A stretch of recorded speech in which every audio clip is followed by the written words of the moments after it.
Bonjour à tous. Je suis Pierre-Emmanuel Moreau de l'hôpital Saint-Joseph à Paris. Je remercie Emmanuel Ferrero et Brice Larborde de m'avoir sollicité pour ce cas clinique.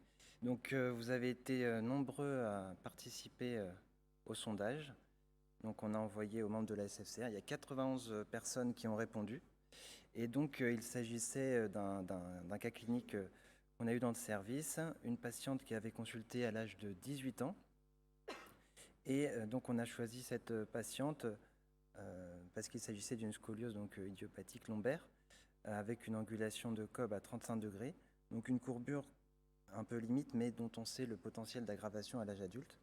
On a posé la question pour savoir quel type de prise en charge était recommandé. On a eu cette réponse. 26% d'entre vous ont décidé d'un traitement chirurgical contre 74%.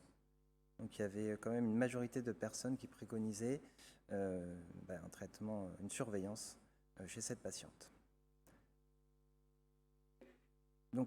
Chez les patients, chez les chirurgiens qui ont décidé d'opérer, c'est-à-dire 24 d'entre vous qui ont décidé d'opérer cette patiente, on a demandé quel type de chirurgie était préconisé.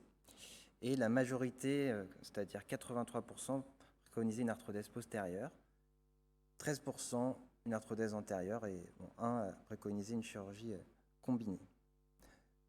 C'était assez intéressant de voir la disparité des résultats.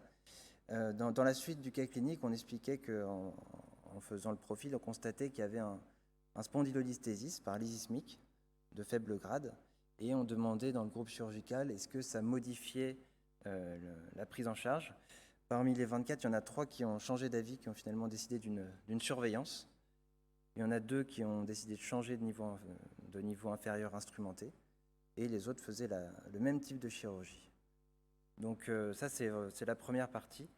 À la fin du topo, on vous présentera la suite du cas clinique, la suite des résultats et ce qui s'est passé finalement dans le suivi. Merci beaucoup.